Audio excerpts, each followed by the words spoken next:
And we're going to go ahead and have a pledge allegiance of the flag, and then if we could remain in attendance for a moment of silence. I pledge allegiance to the flag of the United States of America and to the republic for which it stands, one nation, under God, indivisible, with liberty and justice for all.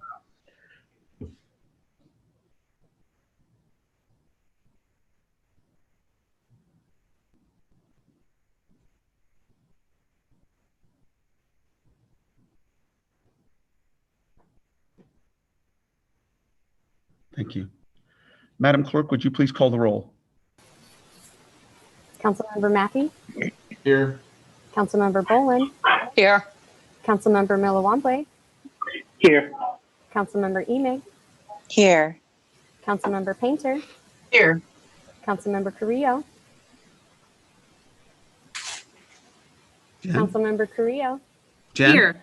I'm having trouble hearing y'all, but I'm here. Thank you. Councilmember Crable? Here. Councilmember Bray? Here. Mayor Renner? Here. Thank you very much. At this point, we're going to start with a council member appointment and swearing in. We're certainly going to miss Scott Black, our Ward 7 electee from almost 8 years ago. I had 9 applicants and many others interested, and we had a great pool. It was a tough decision. And so it's great to be able to choose an exceptional person from a group of exceptional people. And that my recommendation to the council is Molly Ward, who is here in person with her husband, Greg Shaw. And at this point, I'm going to ask for a motion on this appointment. I'll make a motion to approve Molly Ward to the Madam Clerk, can you hear? I can't hear. I'll second.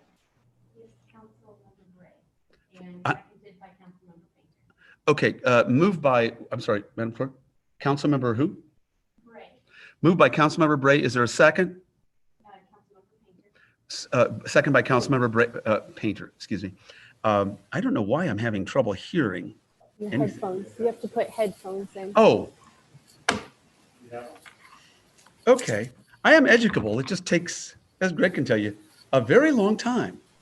Thank you. I hear everybody. I'm sorry. At this point, any discussion before I ask Madam Clerk to call the roll? Madam Clerk, would you please call the roll? Councilmember Mathey? Yes. Councilmember Boland? Yes. Councilmember Milawamble? Yes. Councilmember Emig? Yes. Councilmember Painter? Yes. Councilmember Carrillo? Yes. Councilmember Crable? Yes. Councilmember Bray? Yes. Thank you very much. The motion carries 8-0. There are no nays to announce, Madam Clerk. And I would like to congratulate Councilmember Ward, and she needs to be sworn in though. And if we could, how do we want to do this? Do you want to go to her, or how do you want to handle that, Madam Clerk? We're actually just going to stay in our seats. Molly and I talked earlier. Oh, you did? I'm sorry. Yes, okay. Sorry, Councilmember Ward. And so we'll do the swearing in from here. Then I'll come over for her signature, and we'll be able to move forward. Okay. And okay. Greg, feel free to take pictures of whatever you. I'm going to be taking pictures here in a minute too. So. All right, go Molly, ahead. if you'll raise your right hand.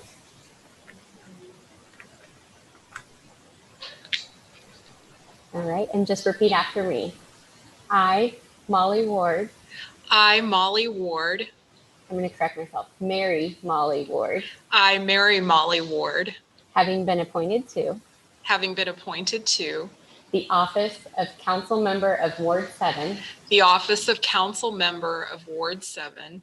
In the city of Bloomington. In the city of Bloomington. In the county of McLean. In the county of McLean. Do solemnly swear. Do solemnly swear. That I will support the Constitution of the United States. That I will support the Constitution of the United States. And the Constitution of the State of Illinois. And the Constitution of the State of Illinois. And faithfully discharge the duties of. And faithfully discharge the duties of. The office of Council Member of Ward 7. The office of Council Member of Ward 7. According to the best of my ability. According to the best of my abilities. So help me God. So help me God. Thank you and congratulations. Congratulations. And whoops. Excuse me. Here we go. I'm coming over with a elbow shake. There we go. Okay. We got to improvise in these days of COVID. Thank you so much, Molly, and welcome aboard. And we're going to go from here.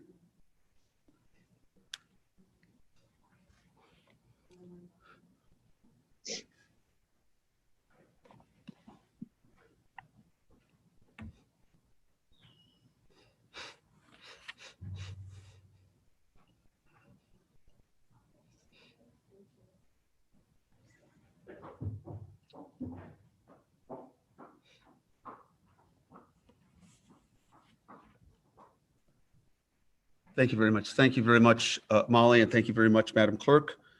We're going to go ahead and go forward then. Excuse me if I can get my headsets around my ears. We're going to move to the update. Oh, excuse me. Before that, no, excuse me. We move to update by our city manager. Thank you, Mayor and Council.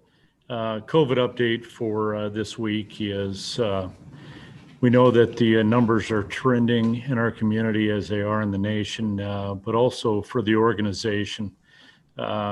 See a little bit higher number, but not at critical levels at all, but we do see an uptick. The services that we're providing the community are the priority, and we have not seen any negative impacts to that at this point.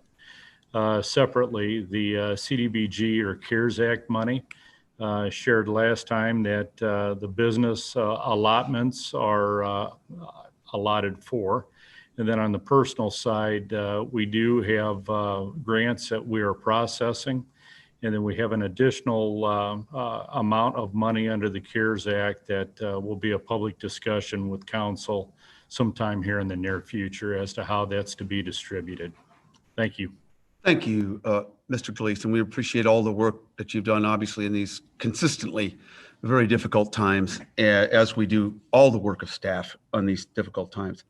At this point, I'm going to start with a recognition that's not exactly on the agenda, but I'm going to turn to former Alderman Mike Matika, who's on our city council for a couple of decades and served with a longtime member of the staff of the city of Bloomington. That was Barb Adkins, whose most recent position was deputy city manager. And this is a serious loss for our community. She was an outstanding woman in so many ways. I'm going to turn this over to Mike Matika. Mike. Thank you, Mayor, City Council, City staff. Appreciate the opportunity because I wanted to say a few words about a dear friend and a very dedicated city employee, Barb Adkins. Too often public employees are disparaged. People who serve in public office are put down. And Barb, like so many of our Bloomington employees, was just a prime example of an incredibly dedicated woman who was 24/7 City of Bloomington. She was out there. You could call her almost any time of day or night, and Barb would respond. Barb came up the rough way. Grew up in East St. Louis, went to ISU. In my memory of her 32 years with the city, she began as an inspector. And she quickly rose to the top with just a great attitude, a can-do attitude, willing to jump into anything that needed to be done. And particularly from Not in Our Town, we have Not in Our Town because of Barb Adkins. When we had our original Not in Our Town gatherings in 1995, it was Barb who took the Not in Our Town video about Billings, Montana, and made sure every city employee saw that, and who asked for Not in Our Town buttons, who got Not in Our Town stickers put on all city vehicles, who had the Not in Our Town signs erected on the outside of our community. Patrice O'Neill, the executive director of Not in Our Town in Oakland, California, blames Barb in Bloomington for making Not in Our Town not just a one-time film, but a movement, because Bloomington was the first community that really took it and ran with it. And Barb was critical to that effort and really put her heart and soul into it. She was a great human rights advocate. And at the same time, she was approachable by everyone. She responded to people, whether they were disagreeable or not. She found a way to make things work with them. Look back at many, many Martin Luther King dinners in this community that had outstanding national speakers and figures. And again, it was Barb was constantly the person behind the scenes who made so much of those things happen for the good of our community. Another good friend, Evelyn Young, you might remember as former director of the Boys and Girls Club, this morning referred to Barb as our princess warrior. She always stood up for people, always stood up for the right things, but did it in a mannerism that was inviting and inclusive to all people. And worked so hard behind the scenes for our community and really lived and breathed Bloomington, Illinois. If you knew Barb, you knew she had a great sense of humor. She loved life. She loved every day that was a gift to her. And her passing this past weekend was a shock to many, many people. So for those of you who didn't have the opportunity to work with her, and for those of you who I know did, just wanted to take a moment to thank you for the time to cherish the memory of this good woman, and to, we can all apply ourselves in our advocation, in our vocations, and in our love for our community like she did, we will all be a much stronger nation and a much stronger community for it. So thank you very much for allowing me this opportunity. Thank you, Mike. We appreciate that, and we certainly, appreciate your involvement in recognizing Barb, and we certainly are going to miss Barb, as you've mentioned. She was certainly an incredible jewel to our community. So thank you so much. Thank you, Mike. Thank you for your service as well. Excuse me. At this point, we're going to move to proclamation recognizing November 18th, 2020 as GIS Day, as requested by the administration. Again, this is just a recognition. And do we have Kevin? Okay, I see Kevin. There you are, Kevin. You're here to accept this. Is that correct? That is correct. Thank you. And please bear with me, because we've got a fairly long proclamation. It's a very important substantive proclamation with a lot of whereases, as usual. Proclamation, McLean County, City of Bloomington, Town of Normal, Illinois Wesleyan University, Illinois State University. Whereas the local GIS, Geographic Information Systems community, and the McLean County GIS Consortium is requesting the date of November 18th in the year of 2020 be recognized as GIS Day, and the 25th anniversary of the McLean County GIS Consortium. Whereas geography has played a defining role in the settlement, history, and cultural heritage of our nation and humanity. And whereas an understanding of geospatial concepts is crucial to maintaining a balance between the wise use of Earth's natural resources, continued economic prosperity, and the general health and well-being of our citizens. And whereas the management, use, and exchange of geographic information is essential for effective decision-making by all local agencies involved. And whereas GIS technology provides an efficient and effective means for managing geographic information.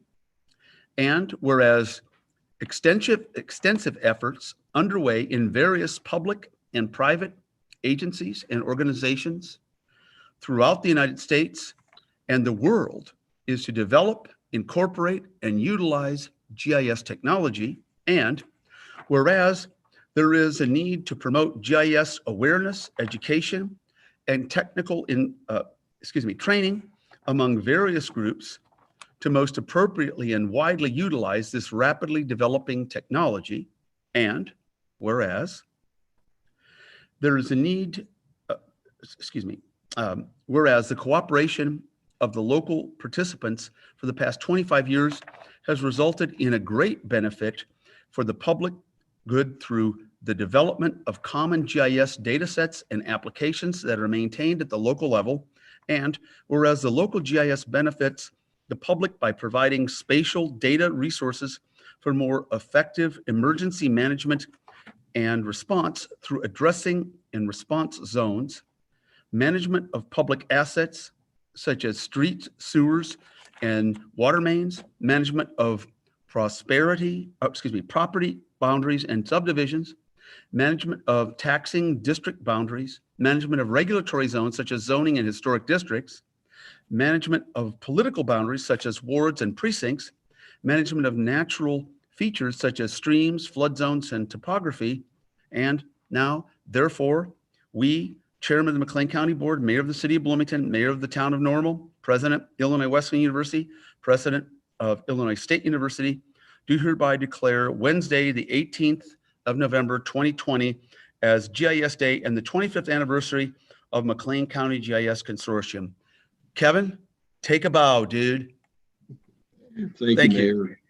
I appreciate the proclamation, the recognition, because this truly is a great benefit to our community. And, you know, I've been here with the city for 32 years plus. And when I started, we were doing, you know, maps, paper maps to track infrastructure and layers like the precincts and wards, and the zoning was all done by hand-drawn maps. And this tool has really, you know, changed the way we do things and has made us much more effective as a local government.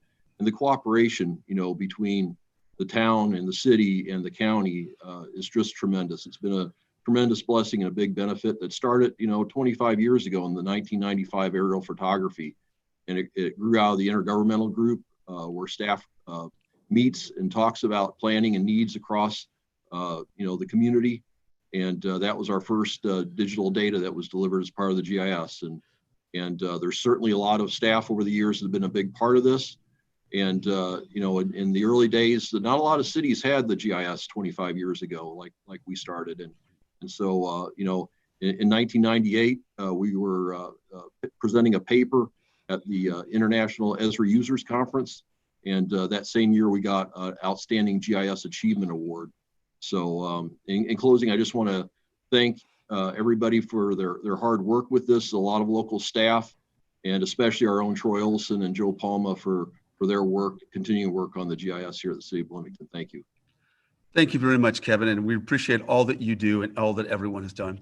There's a last recognition. That's a special recognition, and this is to our nearly 8 years serving colleague, Scott Black, who has dared to have his own life.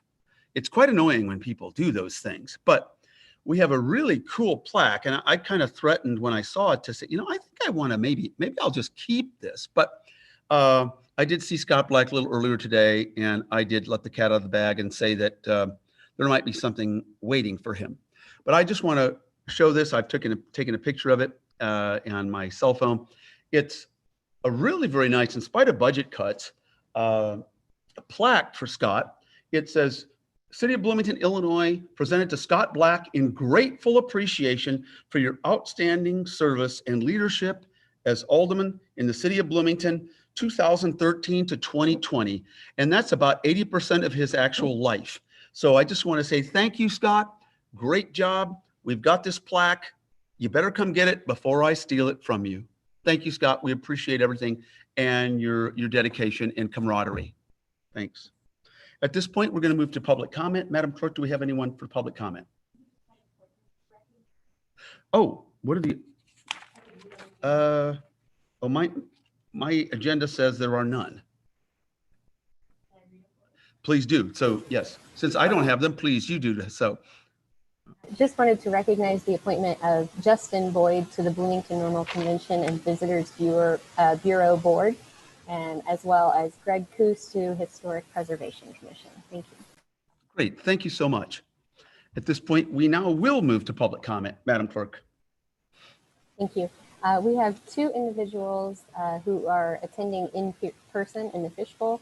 We'll start first with Serena Fish and then Scott Steinling, and then I have about 13 on the call that we'll move to after that. If that's okay. Okay, so just to make clear, I'm going to be timed because we have a total of 30 minutes. It's 6:20. So go ahead, Madam Clerk, please. Serena Fish. Serena? Pete. Yeah, go ahead. All right. So I'd like to speak to you tonight about one of the items that's on the agenda, Indigenous Day. The definition of Indigenous is Native, First Peoples, ethnic group native to a particular place. I am an Indigenous person to Bloomington, Illinois. I was born and raised here. I already have my own day. It's my birthday. However, my mother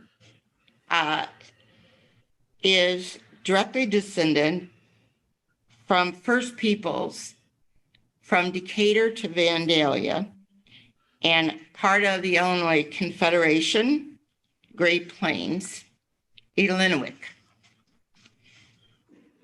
On the agenda tonight, you have someone presenting something on the indigenous person who is not indigenous and is not even from this country. In this day or concept, if this is discussed, the people for whom it is named should be consulted on the views, rights, and directions concerning recognition procedures. Have we done this? Have any of these Native people been contacted or included in this discussion? I would like to see agenda item move to further consideration and contact made with the Illinois Confederation, Inuit, for their input and wishes. Also, how they would want day, week, month, or season celebrated. You're dealing with a different culture, and some things that you might think are okay aren't. So I don't think it should be called that. I think there's a better name for it, but I would also like that we have consulted the people that it concerns for how we're going to go forward. Thank you for your time. Thank And you I very much. apologize if I mispronounced anything. Thank you. Madam Clerk. Next up will be Scott Steinling. He's also in person.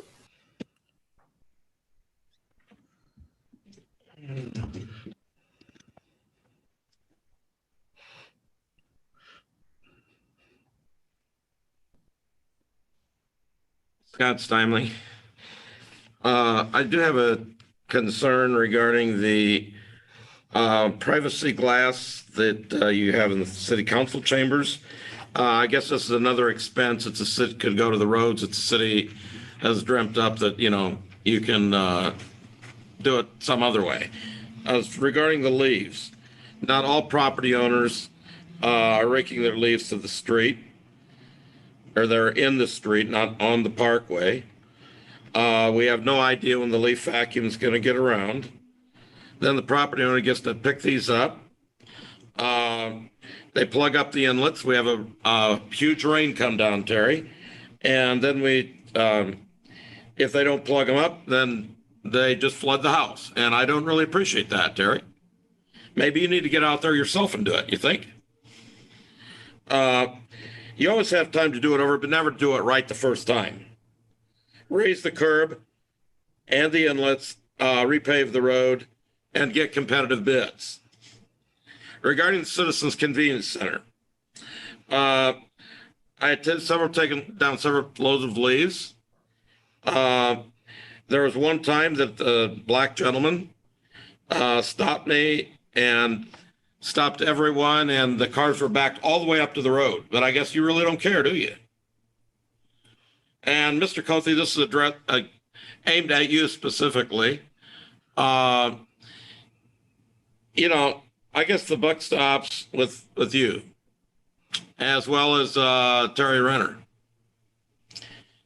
Regarding I tried calling the clerk's office for Ward 5, Alderman, and got the number, and it wouldn't ring.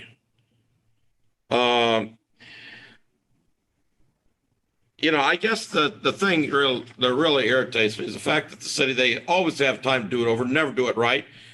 All the sidewalks to be AD accessible in 1990. We're at 2020, 30 years later, and they are still not AD accessible. Maybe we need to get something done today, you think? Or are you going to wait till it floods again, Terry? And I'm so thankful that you're not running again for another term. And I'll believe it when the petitions actually close. Thank you very much. Madam Clerk, next. And I would ask everyone, if you're online, because we'd like to get as many people as possible, if you can be as succinct as possible, because we have more people than we can accommodate in the remaining of our 30 minutes. Madam Clerk. Next up, we have Alan Axelrod. Hi there, can you hear me? Yes, go ahead, Alan. So my name is Alan. I'm from Urbana, so I'll try to be brief to allow more Bloomington residents to speak tonight. The main thing is that I want to note first off that there was GIS Day as a proclamation that the city didn't even bat an eye at affirming, and I think that that is good. And I think that we should do more things like that. The other thing that I want to mention is right-wing tokenism, as was demonstrated from the earlier commenter, especially with the heavily loaded comment about a person whose citizenship has been established. So I don't think that that is a good faith engagement with the city council, and I would ask people to seriously reflect on that. Lastly, the main thing that I want to say is that I know some folks who are deeply traumatized by their experience as Bloomington residents themselves. I brought one person with me to Bloomington City Council last year to speak about her experience. And she got an unplanned standing ovation at that time. Pardon me, that's another meeting. Zoom is weird.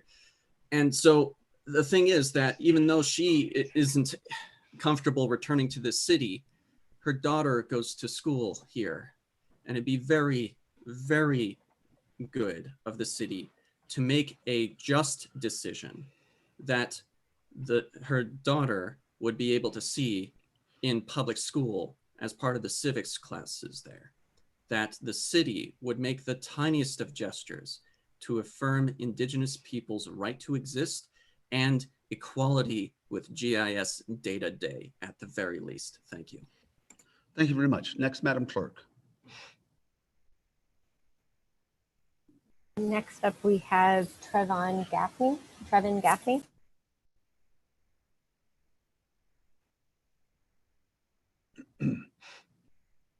Hello? Sorry, that was a delay on my. Trevin, can you hear us? Hi. Yes. Can you hear me? Yes, we can. Thank you. I was wanting to take this time to speak in solidarity with the other people trying to raise the issue of changing a perverse holiday like Columbus Day into something inclusive and reflective like Indigenous Peoples Day. The Indigenous people have come together and absolutely agreed on a day that would better commemorate something that happened to them and not us. So if we do not take this time to act on those past injustices and transgressions, it is something that goes against the very fabric of our nation. The very least we could do for the living Native peoples that have to go through the tragedy of seeing a person like Christopher Columbus celebrated is take time once a year to acknowledge some of that suffering. And I would like to yield the rest of my time. Thank you for letting me speak. Thank you. Madam Clerk, next. Next up, we have Kyle Auer. Kyle? Hi, can you hear me? Yes, Kyle, go ahead. Awesome. Okay. I appreciate the opportunity to speak tonight. So I wanted to echo some other people's comments as well regarding replacing Columbus Day with Indigenous Peoples Day. I feel like in the United States, we give recognition to maybe the wrong people, and Indigenous people are just as important as many other historical figures, right? But they tend to be not discussed as much. Columbus was a, awful human being who did, terrible things to a peaceful population of people. And I would like to urge the council to draft an ordinance to formally recognize Indigenous Peoples Day. And I'll go ahead and release the rest of my time. Thank you very much. Thank you. Madam Clerk? Next up, we have Leah Penson. Leah? Hello, Leah, can you hear us? Go ahead, Leah. You're muted.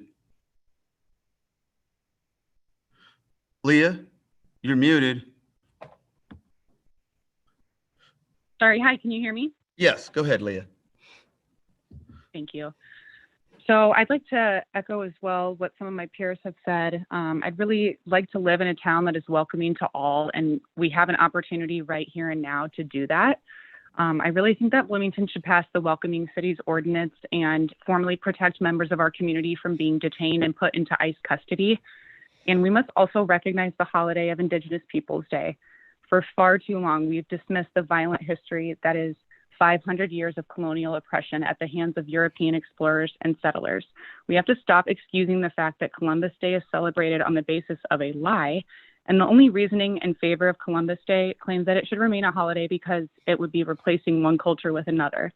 Well, what actually replaced one culture with another was Columbus, when the genocide and colonization set in motion by him. And we as white people continue to reap the benefits of this.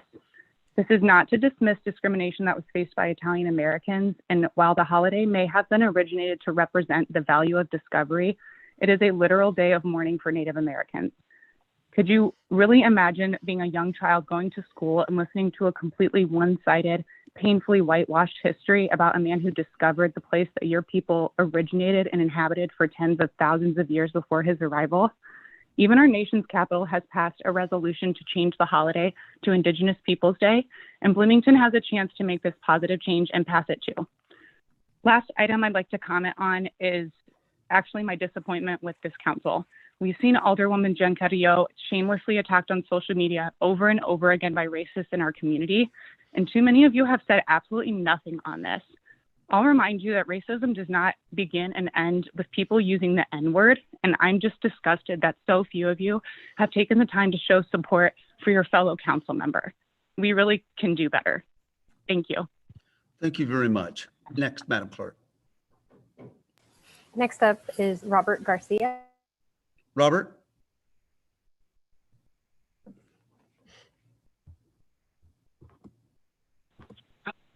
Robert? Hi, thanks. Yeah, I want to urge the council to please move forward with replacing Columbus Day with Indigenous Peoples Day for two simple reasons. Columbus is not worthy of celebration, and Native Americans are. First, Columbus is not worth celebrating.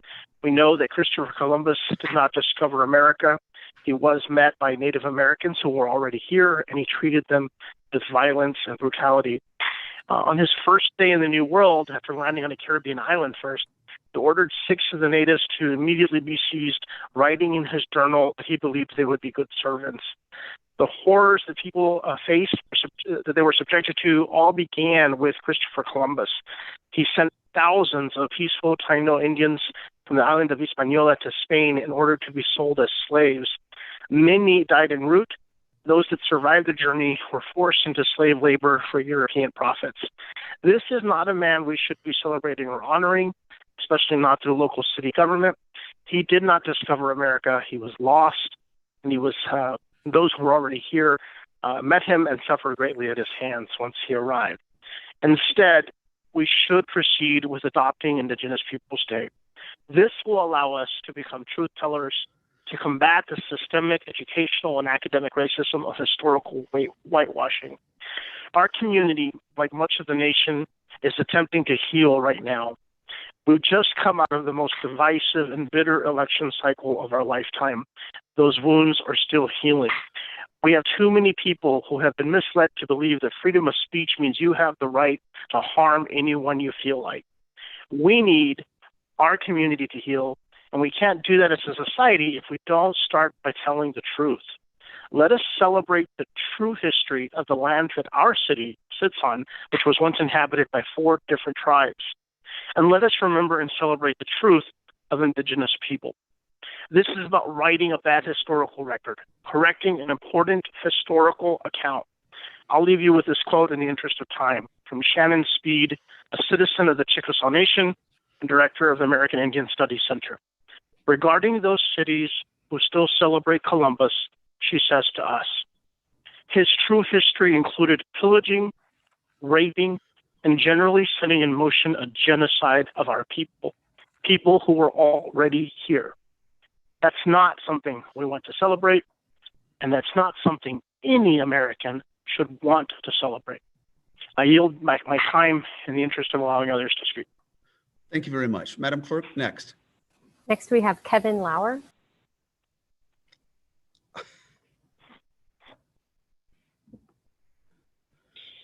Well, can you guys hear me?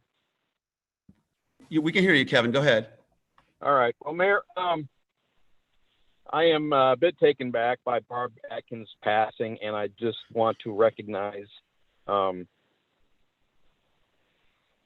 work and the honor that she represented. And it's hard to lose people, and I certainly my prayers are with the family and those of us that have worked with her in the past.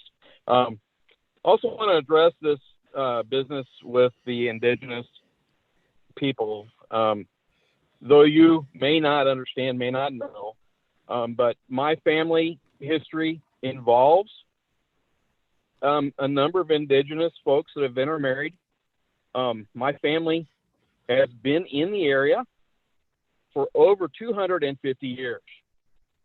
And my brother and I both have welcomed the 10th generation this year into the family. And those little girls have Indigenous blood in their bloodstreams. And we're very, very proud. We're also both very aware of what Christopher Columbus really represents. And that's not so much all this business that you folks keep bringing up. And I don't want to recognize that, but I do think that we do need to recognize the fact that he was very groundbreaking in his ability for navigation and nautical abilities. And as you probably do know, and you may not know, my younger brother is currently circumnavigating the globe this evening in a 747. And Mr. Columbus started much of what we have become. And that's not a bad thing. Folks want to recognize Indigenous folks, have at it. But I think we need to understand that Mr. Columbus was actually the astronaut of his time. And that is what we honor him for. He exemplifies the American spirit of exploration, discovery, and independent quest for life, liberty, and the pursuit of happiness. We have to understand that Indigenous folks are Americans too, and we need to come together as Americans and stop this divisiveness. It's history, it's ugly at times, but it's the truth. And we need to embrace all of it. We need to understand it. We need to learn from it. Let's put this ugliness behind us and continue to understand what we are and who we are as a people and improve on that. I'm very, very proud to be an American, and I'm proud to be from Bloomington. I'm very proud of my family history. Kevin, I'm sorry, your time is up. If you want to finish your sentence. I'm sorry, your time's up. You can finish your sentence. I'm sorry. I think most of the Indigenous folks in Bloomington, there are a large number of folks that have intermarried over the years. We don't recognize that. We don't need to. We are Bloomington. We are Americans. That's what we need to dwell upon. Thank you very much. Thank you. Folks, have a good evening. Next up is Katie Hoy. Katie? Katie, you're on mute. Katie, you're muted. Hi, can you hear me? Yes. Go ahead, Katie. Sorry. Okay. My apologies, technical difficulties. A few weeks ago, I started to comment on the importance of Bloomington's official recognition of Juneteenth before I ran out of time. I'd like to finish and expand on what I didn't get to say because it is equally relevant for the holiday ordinance you will begin considering today. This year has been a peak in mounting tensions over racial inequity in our country. Scientists can validate the evidence of the long-term effects of generational trauma that our minority neighbors endure, especially our Indigenous and Black neighbors. I feel that significant reparations are due to these Americans. The city of Bloomington should take pride in leading the way by honoring a group of Americans without which our country would not be what it is. The history of our country's founding and development is recklessly abbreviated and whitewashed in most textbooks used throughout our public education systems. Some of the most harmful spins are on the character of the indigenous people who were discovered here when Europeans came to conquer what they called unclaimed territory. In the past, these inhabitants were mostly referred to and described as savage. More recently, they are not so misrepresented, but still not represented nearly enough. It is a disservice to all Americans that we don't talk about the generosity, navigation skills, democracy, hospitality, and respect for nature, food cultivation, and countless other lessons that the indigenous people taught to their conquerors.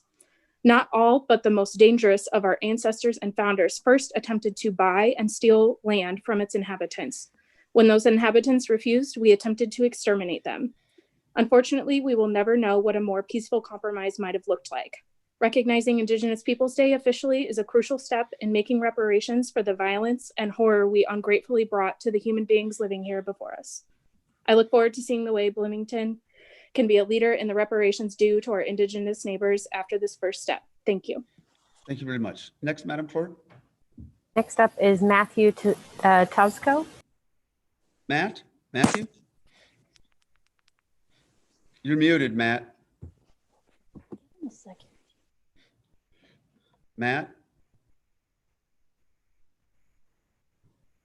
Hello, Matt? Mayor, Matt? if you'd like there he the is. He's unmuted. There we go. Can you hear me now? Go ahead. Yeah, go ahead. Go ahead. Yeah, my name is Matt Tosco. I'm a lifelong resident of Bloomington Normal. I fully support making Indigenous Peoples Day an official city holiday. Columbus Day, free of historical scrutiny and widespread knowledge of the absolute monster the holiday's namesake was, has been observed for far too long in this country.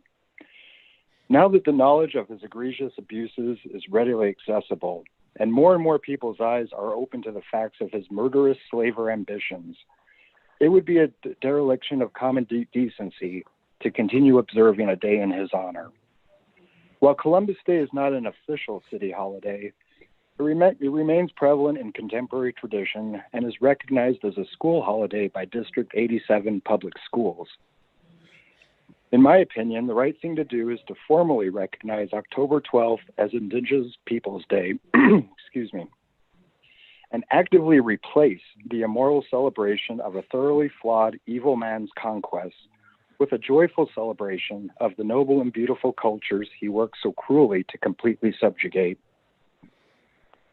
Also, I fully support Bloomington embracing a welcoming city ordinance.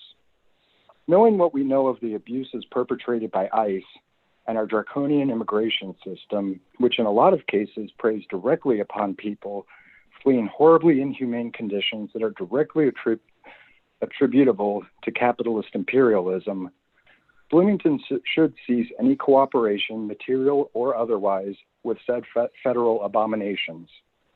I want to see Bloomington join with other municipalities in opposition to ICE. Thank you. Thank you very much. Next, Madam Clerk, excuse me. next up is John Reed.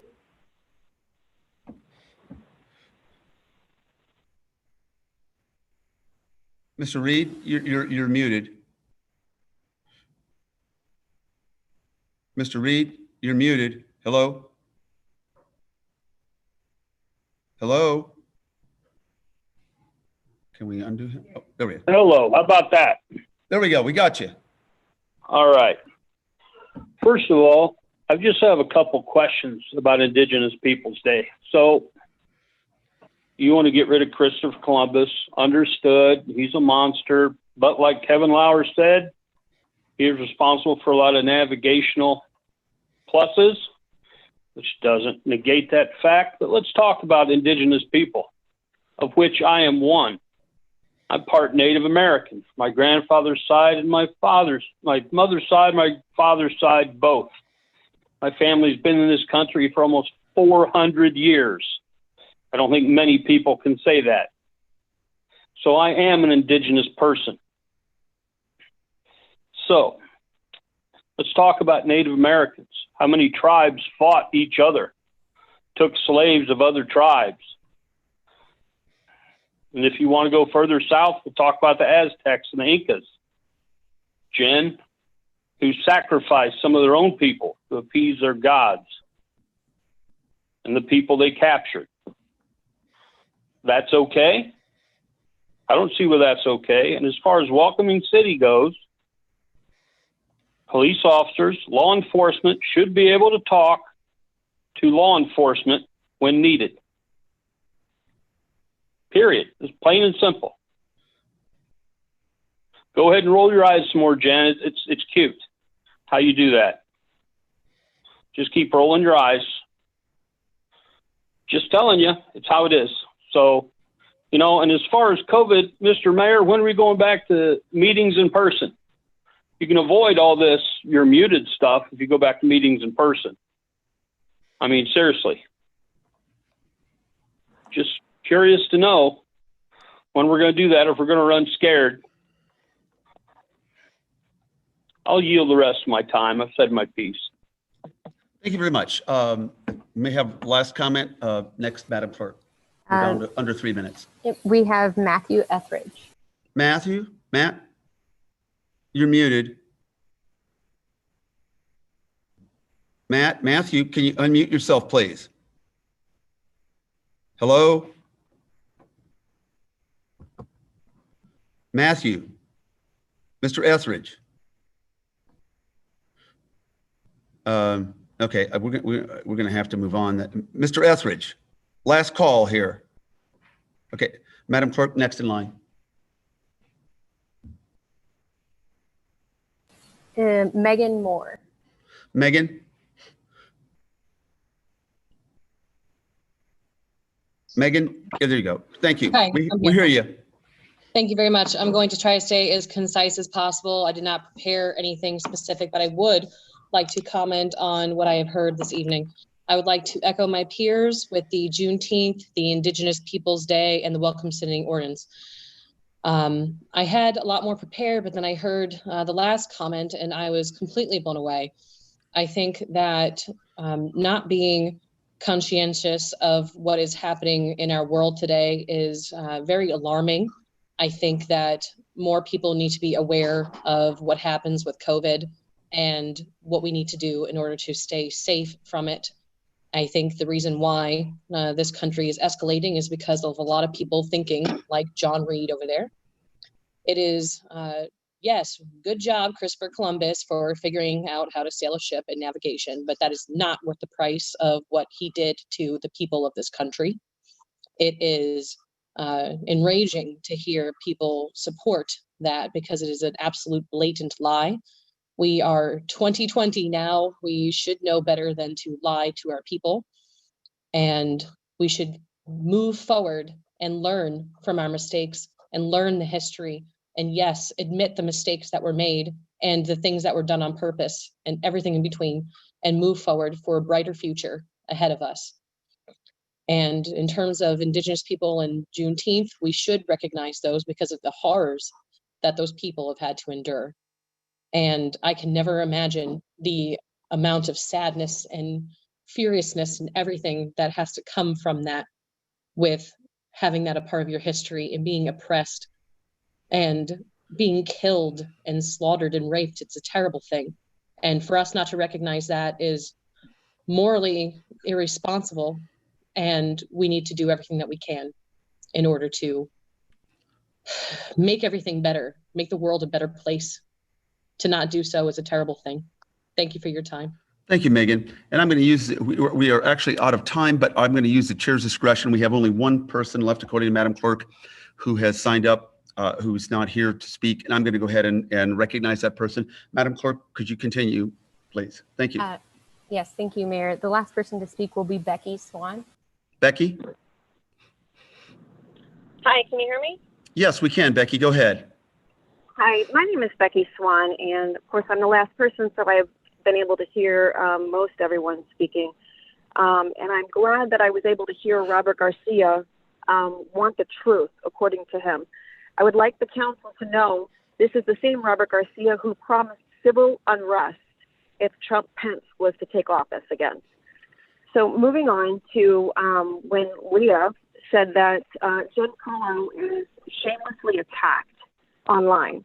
What she's referring to is her city council page, in which Jen willy-nilly posts whatever she wants that she feels for the day, and all comments and posts are still there except for the one she made about Straza. She pulled that down immediately. I did get a screenshot of that. However, if you would like to go visit her city council page, you can see all comments that people make, and there's no racist comments. In fact, the comments that people make, 2 weeks ago, you were visited by Sonny Garcia and Crystal Abel, and they spoke about a group of people who speak about Jen Carrillo. And here's the problem that we have, and it happens right there in your council meetings. You know that your council meetings are on video. You know that they're available on YouTube.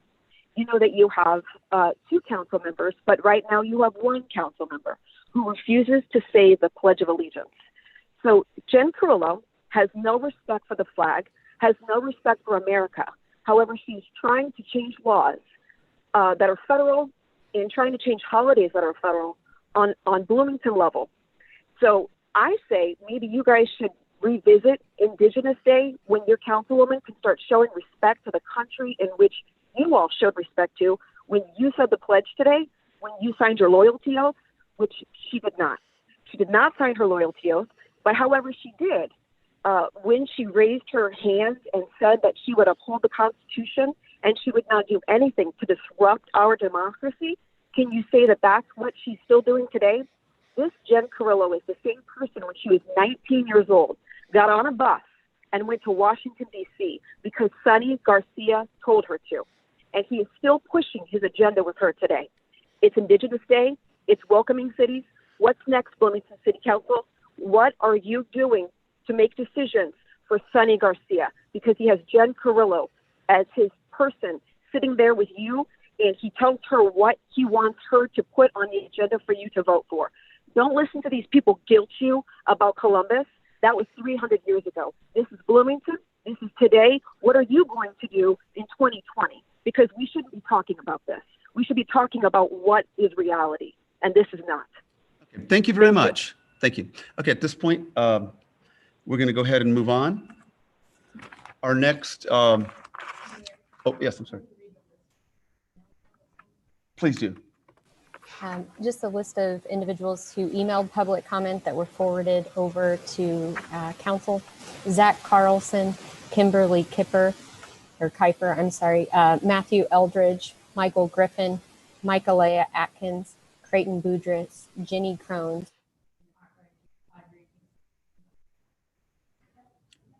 Great. Sorry, last one was Art Rodriguez. I don't know if that came through. Thanks. Great. Thank you, Madam Clerk. Okay, at this point, we're going to move on to our consent agenda. Under number 9, there's A, B, C, D, E, and F. Are there any of the items that any member of the City Council would like to have removed for separate consideration? I don't see any. I'm sorry. Maboka? Yes, 9E. 9E.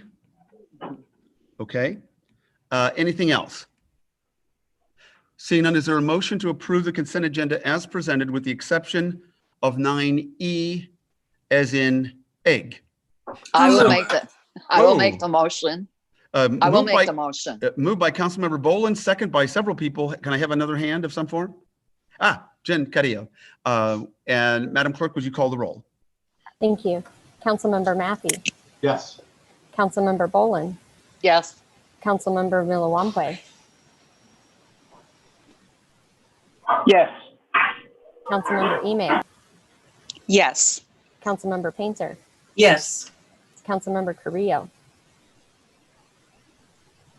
Yes. Councilmember Ward, Aye. Councilmember Crable, Yes. Councilmember Bray. Yes. Okay, thank you very much. Motion carries. I'm going to go ahead and turn it over to Councilmember Lawambe. You had pulled item 9E. Yes, thank you. I wanted to, speak to this because I know we have received public comment from Mr. Etheridge. This is in my ward in the Harvest Point subdivision. And I do understand from his standpoint that there are a few issues that he is concerned about that would make him not want to support development. I was on the receiving end of a couple of other, communications between Mr. Etheridge and Katie Simpson. I don't know if she is on the line, and I was hoping that she could address. Who are you asking, Maboka? Who are you hoping was on? Katie Simpson. Katie Simpson. Katie, you there? Katie? There she is.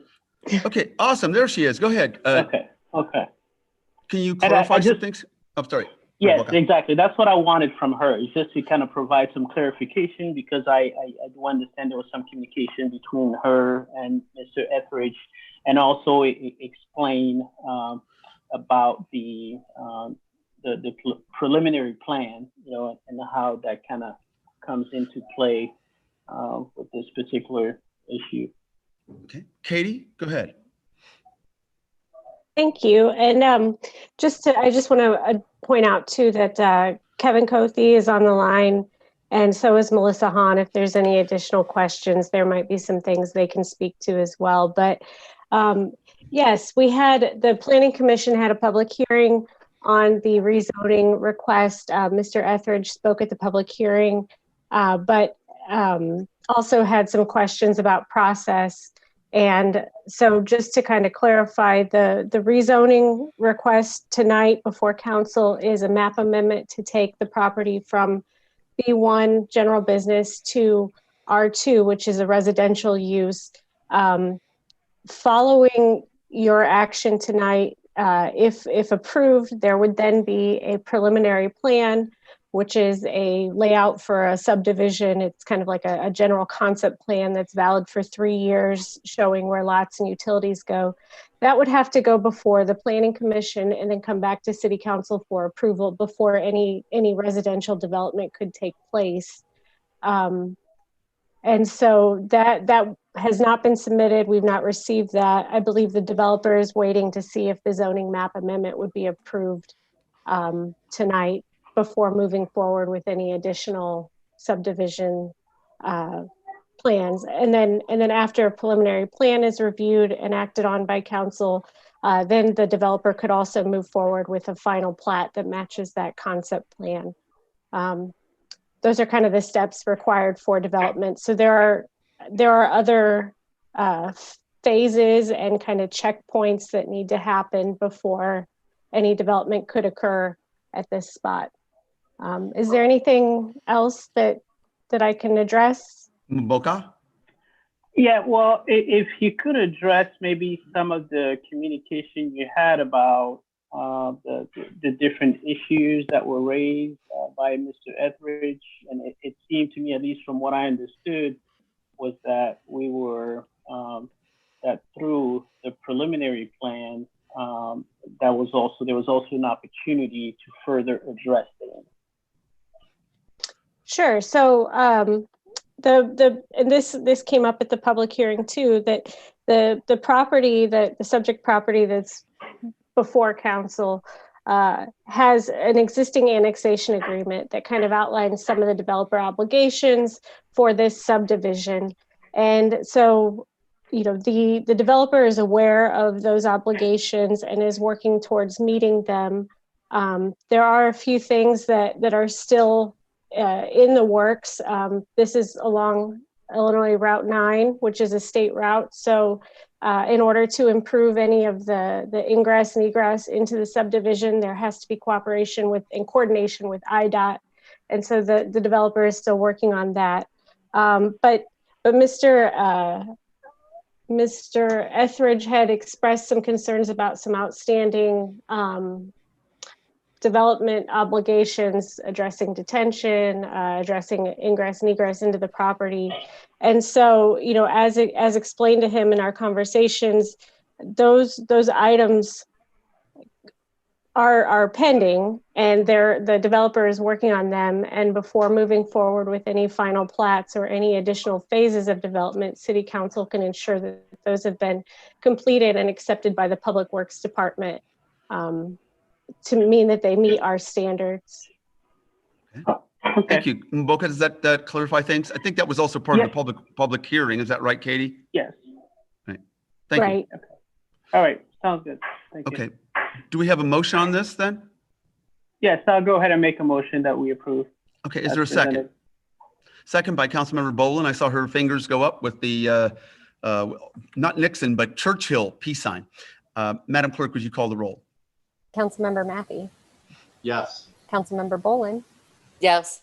Councilmember Milawambwe. Yes. Councilmember Emig. Yes. Councilmember Painter. Yes. Councilmember Carrillo. Yes. Councilmember Ward. Molly? Aye. Okay, sorry. Councilmember Crable. Yes. Councilmember Bray. Yes. Thank you. Motion carried, no nays to announce. Madam Clerk, we're going to move on to our regular agenda. And this is under 10A, and this is consideration and action to approve the 2020 property tax levy estimate for the city of Bloomington and the Bloomington Public Library as requested by the Finance Department. We have a very brief 5-minute presentation by Mr. Rathman and a very brief 5-minute council discussion. I'm actually going to start with Mr. Gleason. Any preparatory comments? Tim? Thank you, Mayor and Council. 'Tis the time of the year where we start talking about the property tax rate. Finance Director Scott Rathman is going to walk through the schedule of events through approval at a council meeting in December. But I will share, and it's been a council initiative over the past handful of years, that the property tax rate for the community, for this community, has remained flat on the 15% portion that belongs to the city of Bloomington and the library, approximately 15% of that total bill. Scott? Thank you. And thank you, Tim, for clarifying that, because a lot of times people don't understand that we're usually 13 to 15% of their property tax bill. Scott, go ahead. Thank you. Yeah, and we have an exhibit at the end of the presentation that will highlight that. So Phil, could you bring up the presentation, please? So as the city manager indicated, we'll be going over the city and the library estimated tax levies this evening. The final will be presented on December 7th.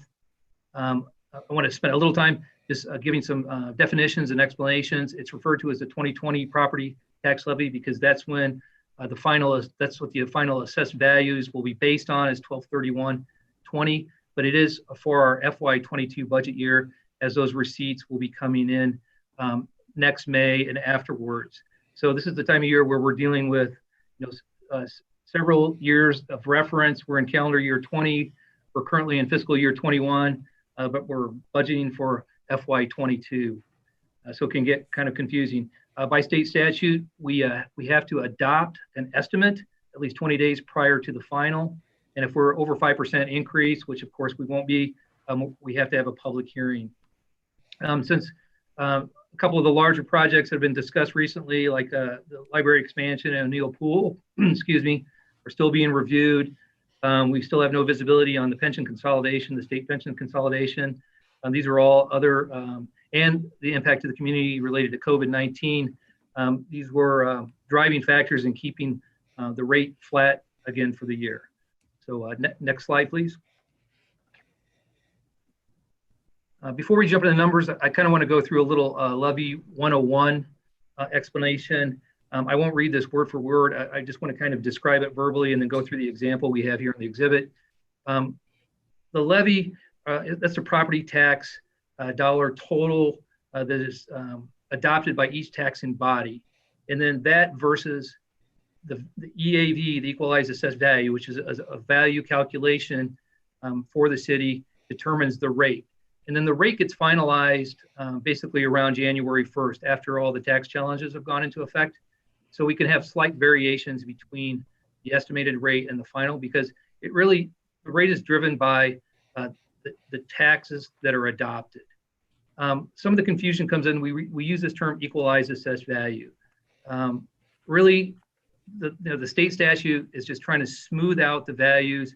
And so essentially that's just 1/3 of the assessed total value, but that's what we base our rate and all of our calculations on. So you hear that term a lot, EAV, equalized assessed value.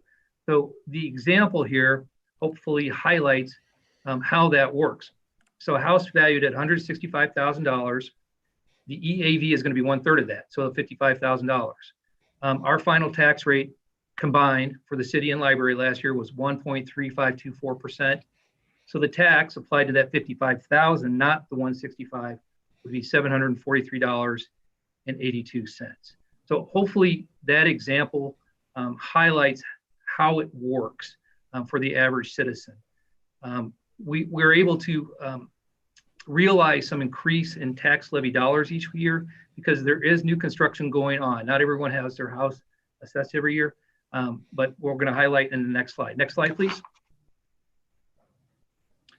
So the full assessed value for the city, and these are big numbers. So I want to actually just kind of zero in on the percent change. I mean, the total assessed value is $5.7 billion. But over on the right, you can see that from 2017 through 2020, we've had modest gains. So I'll take those. I mean, they're not going backwards. So, 0.5% up to 1% gains per year.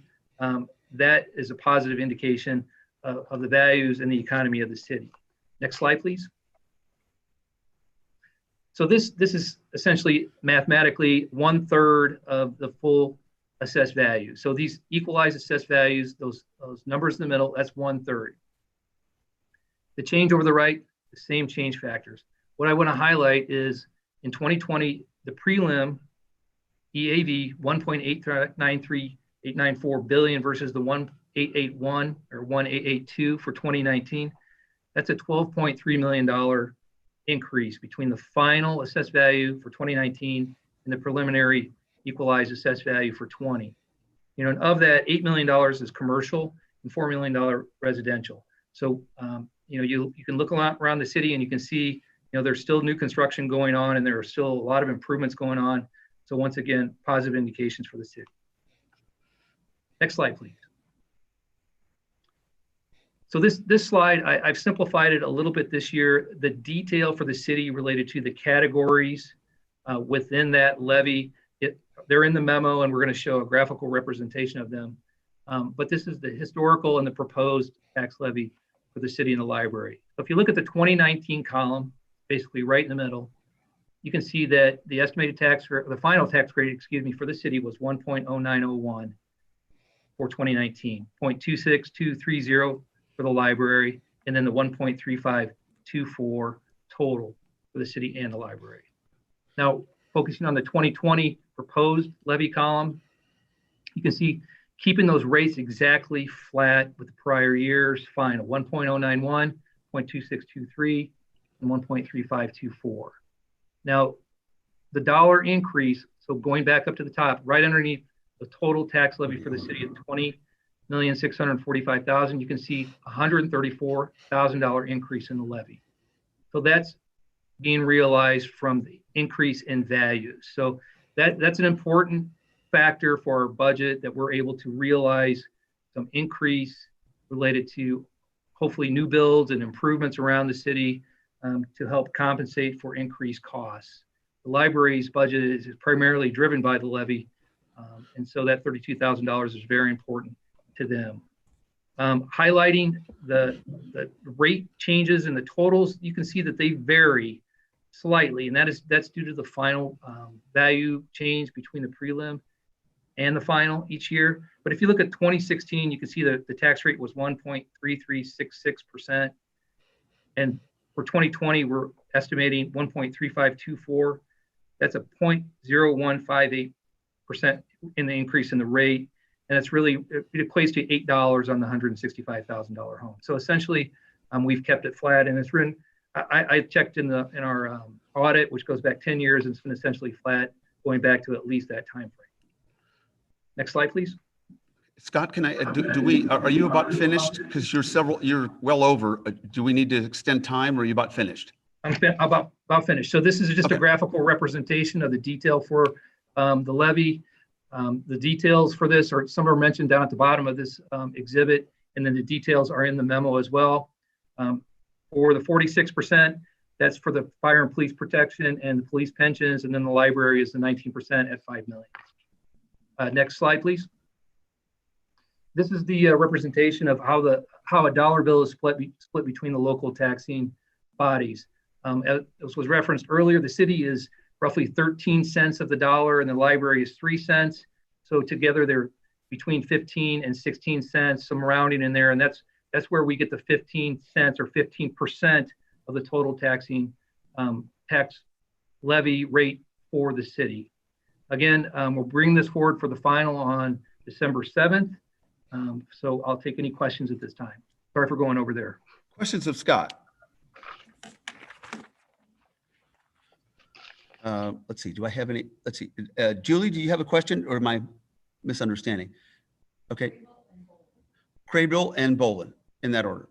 Jeff and Donna. Thank you, Mayor, and thanks, Scott. Great presentation. I think it's really important for our residents to know how much of their property taxes, which are really high, go towards the city. You did a really good job of explaining that and how important those taxes are, because almost half of them go towards public safety. One question I did have is, what does general corporate stand for? I saw that in the packet. Scott? That's like our miscellaneous tax revenue. So just general taxes for the city. It hasn't been designated for any particular category, like all the other categories are bonds and interest. So at one point in time, just additional tax dollars were needed in that. So if we have any variances in our bond and interest line, right, we'll just roll those to the general corporate for the year, and that kind of fluctuates up and down. Great. All right. Thanks, Scott. That's it. Thank you. Councilmember Bolin. I don't really have a question. I just would like, for the public information, that you make a list of what the property tax covers. I know the answer, but I would like you to share it for the public. Thank you, Donna. Thank you, Scott. Great. At this point, is there a motion to accept the property levy estimate? So moved. Moved by Councilmember Carrillo and second by Councilmember Crable. Any further discussion? Seeing none, Madam Clerk, would you call the roll, please? Councilmember Mackey. Yes. Councilmember Bolin. Yes. Councilmember Miller-Wambwe. Yes. Councilmember Emig. Yes. Councilmember Painter. Yes. Councilmember Carrillo. Yes. Councilmember Ward. Aye. Councilmember Crable. Yes. Councilmember Bray. Yes. Great. Madam Clerk, thank you. Motion carries, no nays to announce. We go to item B. We have a brief 3-minute discussion presentation by Councilmember Carrillo, and this is on Indigenous Peoples Day. And you can just clarify this. What we're asking for, we have another 20-minute follow-up for discussion, is there's not a motion here, but it would be that the staff be provided direction on what to do about an ordinance recognizing Indigenous Peoples Day. So I'm going to turn it over to Jen for the next 3 minutes or so. Jen? Great, thanks so much. So I just want to take a moment to reground us all in what this proposal is really. It's about acknowledging as a community the dehumanizing treatment that First Nations peoples have received since the arrival of colonizers to the Americas, so that we don't continue repeating the evils of the past. And it's about celebrating the strength and resilience of Indigenous peoples who have continued to fight for their survival in a world which has sought to erase them completely. And it is about being grateful for the many contributions that Natives have made to our ways of life, without which none of us would be here today. This is not about cancel culture, and it's certainly not about substituting one culture for another, as one council member implied, although the irony of this comment isn't lost on me, given that forcibly substituting one culture for another is exactly what Christopher Columbus did, and is precisely why I am asking that we stop celebrating him and honor the people that he murdered instead. The arrival of Columbus and the Americans marks the beginning of a really long and deeply painful history of atrocities against natives, in which countless Native women, men, and children have been massacred, enslaved, infected, tortured, raped, kidnapped, and more. This is the original sin of our nation, which shows up for most of us as just a brief chapter in our US history classes, but it is not just a sin of our past, as some ill-informed public commenters have stated. The consequences of colonization and the injustices to Native Americans are still felt to this day. So today, compared to the national population, Native Americans experience twice the level of poverty, catastrophic health disparities, addiction, and even deportation from lands that their relatives have inhabited for centuries. History teaches us that wounds can't begin to heal until a past harm is acknowledged. So it is in the spirit of acknowledgement and of healing that I am bringing this proposal forth. Given that there doesn't seem to be much interest from this body in making Indigenous Peoples Day a paid city holiday for our workers at this time, and in light of the fact that we have a new presidential administration taking over in January, my proposal for now is that we pass an ordinance that would declare the second Monday of October Indigenous Peoples Day, and that we would replace any mention of Columbus Day in our city documents. That this ordinance would also state, like the Juneteenth ordinance, our desire to work in partnership with the Human Relations Commission and the museum to sponsor or partner in an annual celebration of this day. And that we also pass a resolution urging our state and federal representatives to co-sponsor or support legislation that would replace Columbus Day with Indigenous Peoples Day at a state and national level. So just a couple of other things, while many people can identify some Indigenous history in their bloodline, that doesn't necessarily make them Indigenous people, nor does it make them a ruling authority on this topic. Because that would be as if I started walking around saying I'm African American after my ancestry.com tells me that I have 5% African in my background. It's silly. But we do know that we wouldn't be the only city. There's over 130 cities and 14 states that already have replaced Columbus Day with Indigenous Peoples Day. And then the other piece is, like, some folks have suggested that we should celebrate Indigenous Peoples Day, but that we should do so while preserving Columbus Day. And to me, this is a paradox and a contradiction of values. Just as we wouldn't advocate for both celebrating Juneteenth and Robert E. Lee on the same date, then we cannot say as a city that we care about the past and future of Indigenous people while continuing to celebrate a man who embodies the brutality of colonialism and the horrors of genocide. So I think it's important to know your roots, and I would happily support an initiative to celebrate Italian heritage, to remember the 11 Italian Americans that were lynched in New Orleans in 1891, or to honor the legacy of another notable Italian figure. There are many, many to choose from and to honor, but let us come out of here today in agreement that Christopher Columbus is not one of them. And let us cease to allow Italian American pride to be used as an excuse to preserve a symbol of white supremacy. It has no place in our community in 2020. So I think I am over time, but that, so that would be my, buried in there is my sense of where we go from here. I think that it would take the shape of both an ordinance very similar to the Juneteenth, as well as a resolution asking our representatives at other levels of government to support replacing Columbus Day. Terry, you're on mute. Just to clarify then, you're asking for the council to express a motion to direct staff to do something similar to the Juneteenth as an ordinance, and that we have a resolution that we would send to our state and federal representatives suggesting that they follow suit. Is that correct? Yeah, I was not sure if a motion is in order, if this is just a discussion, or if a motion is, but if so, I'll make that motion. Okay, just before you do that, just to clarify, as I understand from Jeff, they are looking for direction, and so it would be best to have some sort of motion. So Jen, I'm going to accept what you're suggesting and see if we have a second. Would you put what you have suggested in the form of a motion, and then we're going to begin the other council discussion? So I'm suggesting that we move forward with the Indigenous Peoples Day ordinance that mirrors Juneteenth.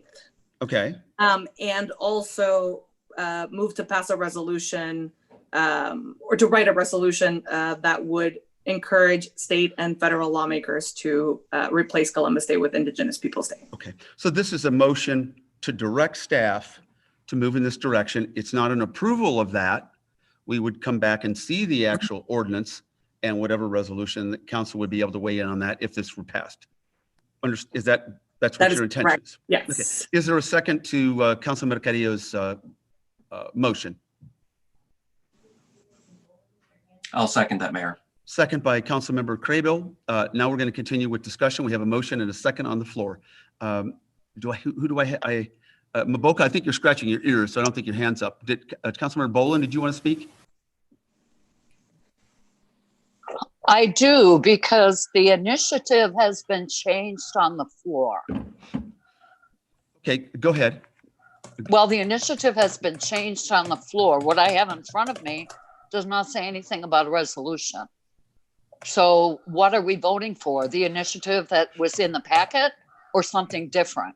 Well, this as I understand, and again, Jeff, if you're there, if you could clarify, Jeff Jurgens, this would not be a resolution to pass it right now. This is just a motion that would direct staff consistent with what's written there. So Jeff, I understand that, but the way the process works is that this initiative gets put before council. Right. And what we end up doing is giving direction from the initiative, and from the initiative, there's nothing referenced to a resolution. So I'm confused and would like to have some clarification there. Sure. I'll turn it over to our attorney because I'm following the advice of our attorney. Mr. Jurgens. Yeah, I think that this is really just flushing this out a little bit. So this initiative was brought forward to recognize and switch out Columbus Day for switch out Indigenous Peoples Day for Columbus Day.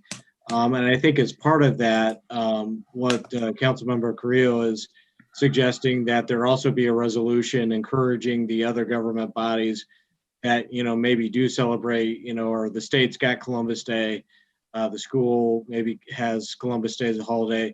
So a resolution would just accompany this to encourage them to do the same, because the city doesn't actually technically have Columbus Day on our books, or that we formally have as a city holiday. So I think it's just a companion piece that's being proposed along with this. Okay, so it does not have to have a separate initiative, the resolution. Well, that's up to you, to all of you. I mean, I don't think legally it's got to, but it's if the council feels like there needs to be some more process, something to that, it's completely your prerogative. Okay. And I would also like to address the fact that at least Unit 5, if not District 87, already has a separate Columbus Day and Indigenous People Day. And if there's concern about the quality of the curriculum and what's taught, people need to go to the school board. Those are elected officials and have the authority to change curriculum. And I think that would be a more positive and constructive thing to do than just simply change Columbus Day to Indigenous Peoples Day. Thank you. Other comments on the motion? Councilmember Emig and Bray and Craybill. Thank you, Mayor. I reached out to a member of the Kickapoo who reminded me, or at least his reaction to this initiative was, why, I thought this already happened. Didn't you guys already do this? And then I thought about it and kind of went hunting. And we do have a proclamation for Indigenous Peoples Day on October 14th, 2019. And it was resolved that the city of Bloomington shall recognize Indigenous Peoples Day on the second Monday in October. And be it further resolved that Indigenous Peoples Day shall be used to reflect upon the ongoing struggles of Indigenous peoples on this land and to celebrate the thriving culture and value that Indigenous people add to our city. So it was interesting that from his perspective, we had already changed it. And I found a piece of his testimony just in terms of giving voice. And this is Kickapoo Tribal Chairman Lester Randall And this was read on the floor by Tori Moore, who's the curator of digital humanities at MCMH. The painful history of Native Americans in this country is one that cannot be erased or forgotten, but the narrative of those experiences can be reshaped. And it is imperative that the truth be acknowledged. By changing the second Monday in October to Indigenous Peoples Day, communities demonstrate their awareness of the rich history, culture, and traditions of the indigenous peoples of America and the resident Indian tribes in our state. So it may be worth thinking about making that bridge transparent between the last proclamation that was passed with an ordinance that mirrors what we're doing with Juneteenth. And what I like about the Juneteenth plan is that it really does focus on education and reconciliation. Another thing, and I'll let Alderman Matthew speak for himself, but we were speaking about this earlier, and he found some communities that had elected to celebrate Indigenous Peoples Day and Italian American Day as kind of a compromise, that it's not so much about Columbus, whose history is disputed to say the least, but that you have an opportunity to acknowledge the sort of the historic and cultural nature of that day at the same time. And I'll close with the Rockford Public Schools in Illinois. Interestingly, and this is how folks can push our school boards to do something similar, but they actually decided that instead of celebrating Columbus Day, they would go to school that day and give everybody Election Day off. Like, this is really like, let's make it more about the resurgence of a democratic movement. Anyway, I'll leave it at that. I'm certainly in support of investigating ways that we can honor Indigenous peoples in our community. Thank you, Councilmember Emig. Jeff, anything you could clarify? That was a proclamation a year ago. That doesn't necessarily have a bearing on this, or does it? Can you clarify for us, please? I don't have that proclamation in front of me, but I do remember that. And I think it, just like any proclamation, the difference with the proclamation is that that's just the mayor proclaiming. And so if you do a formal ordinance, it's going to have the full weight of the council behind it. And you're talking about tying it a little bit to Juneteenth. I'm not sure if there's some sort of programming element, if the Human Relations Commission is involved, but that would have a little bit more weight than a proclamation.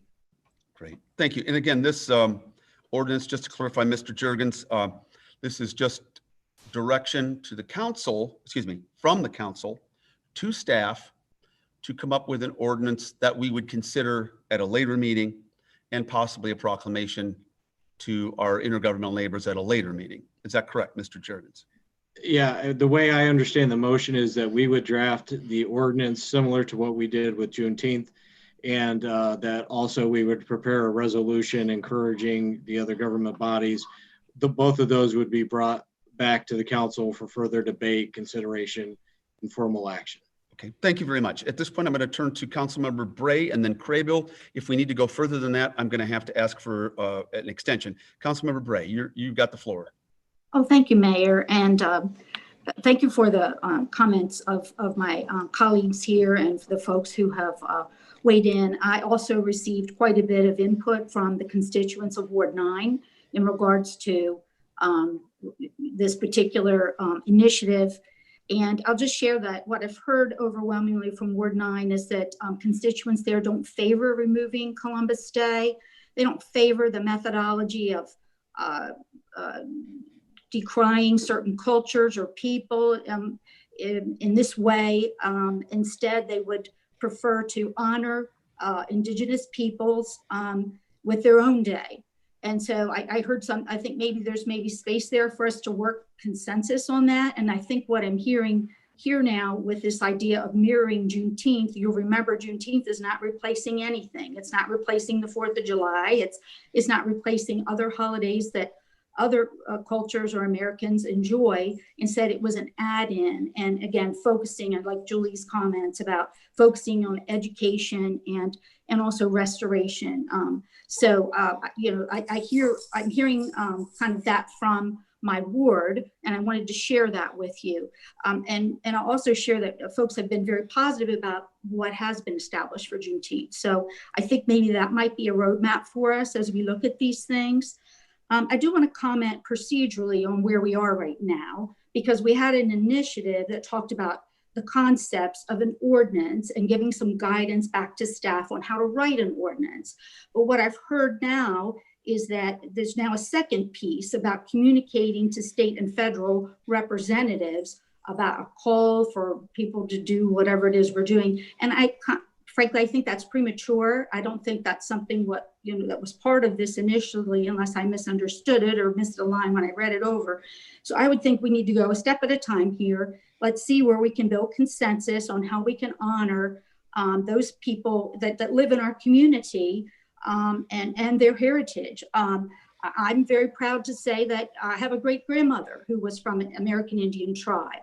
And within my immediate family, we have 2 tribes represented with people who are grandparents and just great grandparents. So it's not that far away for many of us that we are embracing these roots, and yet I won't decry my European heritage and pick and choose which part of my blood or which part of my cultures that I think were bad or good. I think that many Americans are comprised of many backgrounds, and we like to pull forward the good and bring that into community. And so that's what I'd like for us to do here. I don't want us to go to conflict over these issues.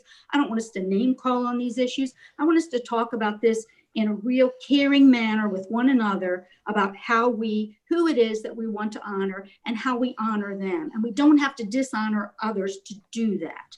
So that's where I would be in this regard. So I'm not ready to vote yes on a motion that's postured in this manner, but certainly would be interested in more conversation about some other action in this space. Thank you all for listening. Okay, thank you very much. Councilmember Crable and then Councilmember Ward, and then we're going to call for a vote unless there's another someone. Thank you, Mayor. Oh,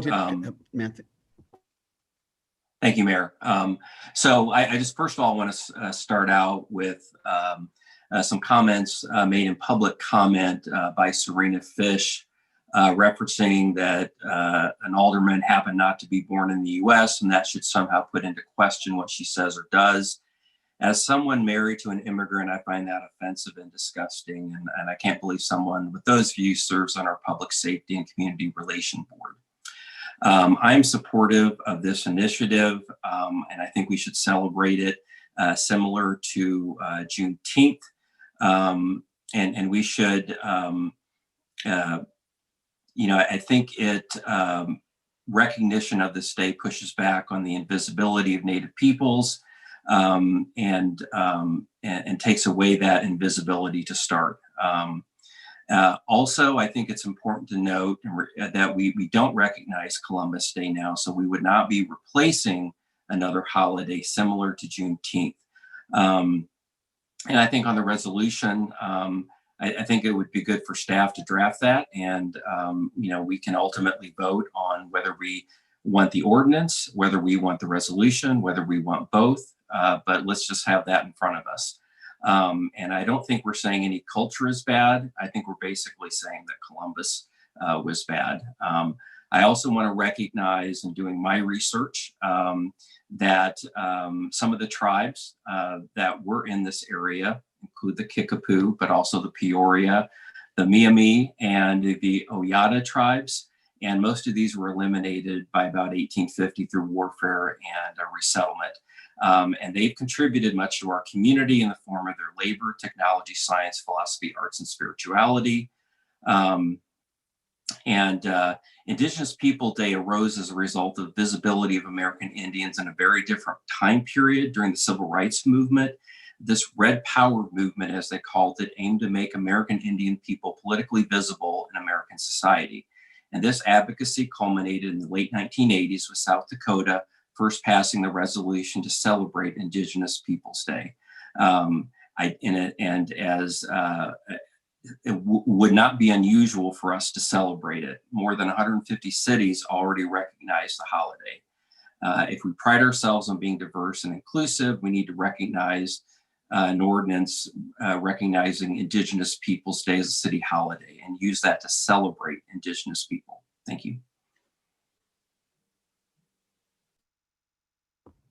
Thank you very much. I did not have the ability to see everybody whose hand was up, so I'm going to, Jamie, I understand your hand has been up for a while, so I'm going to go to Jamie and then Molly and then Johnny. So, how about Mayor? I'll make a motion to extend for 20 minutes. 20 minutes? Well, this is not going to end soon, so we might as well just.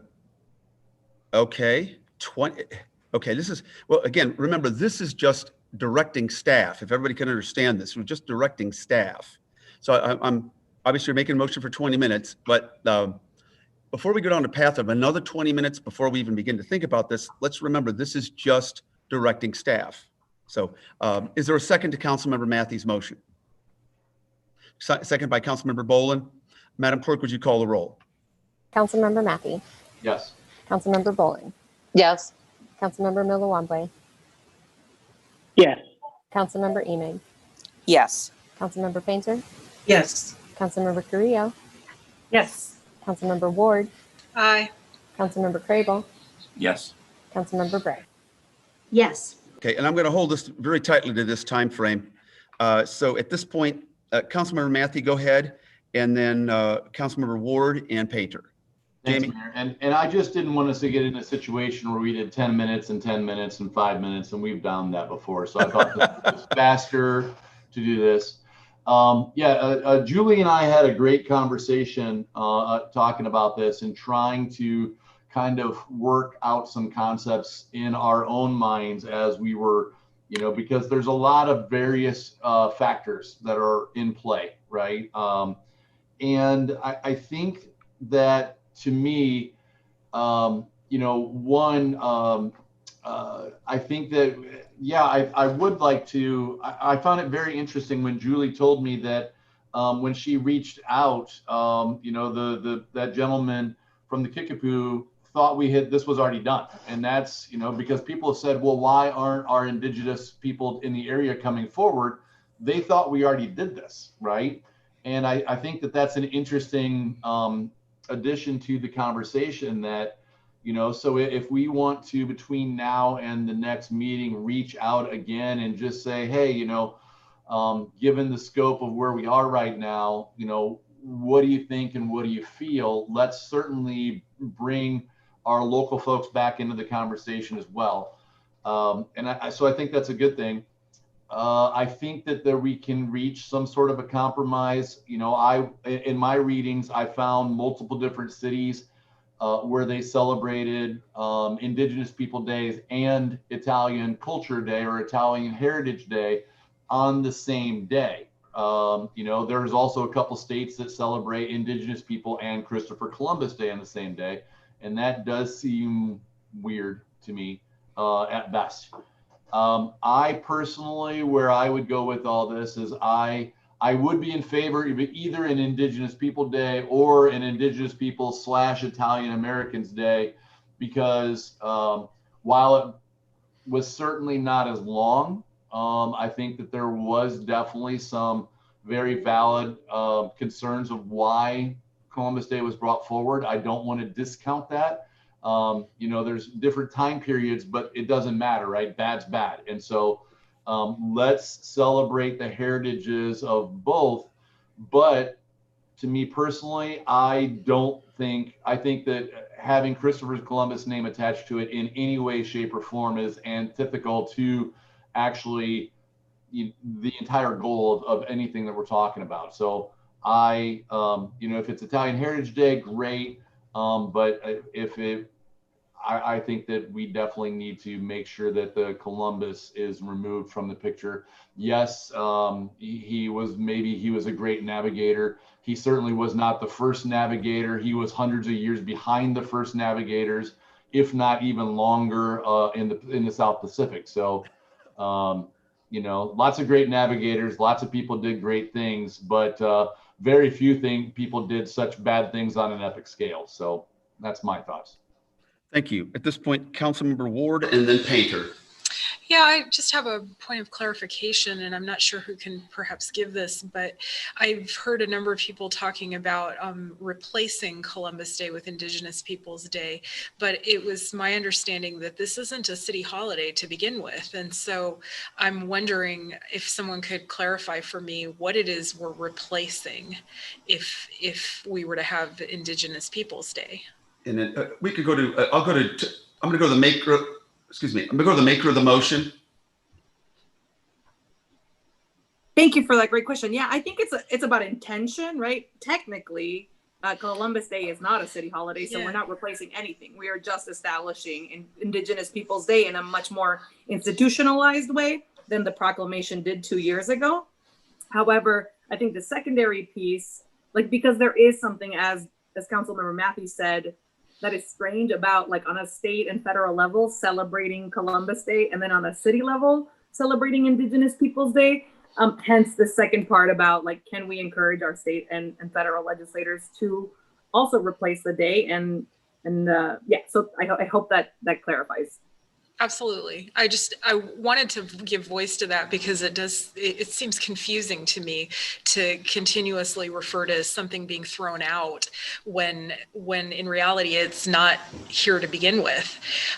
So that's helpful. And the other thing that I've been kind of looking at as we've been talking is, the chevron represents service rank and authority, growth and diversity.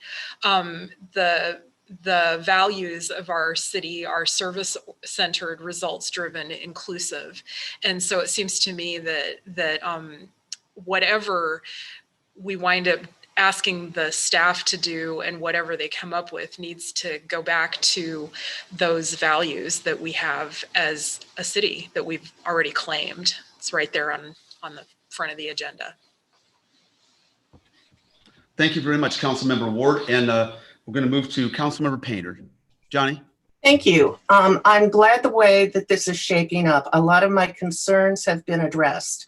I think that it's fine to recognize Indigenous Peoples Day. I just want it very clear that, like Molly had asked about, we are not replacing Columbus Day with another thing, because that really is, a lot of people consider that to be cancel culture, and I want no part of that. That's not inclusive. But anyway, and I'm confused because, a lot of people keep saying that Columbus began slavery in the US, and I don't think that's true at all. I don't think Columbus ever set foot in the US. And slavery has been around a long, long time, and we have to recognize that. I mean, George Washington kept slaves, Thomas Jefferson kept slaves, Adams kept slaves, and we can't pretend like they weren't the founders of our country. I'm all about teaching the truth, and I don't think getting rid of anything and not discussing it anymore is going to be very beneficial moving forward, because hopefully we're moving forward and we don't have institutionalized slavery any longer.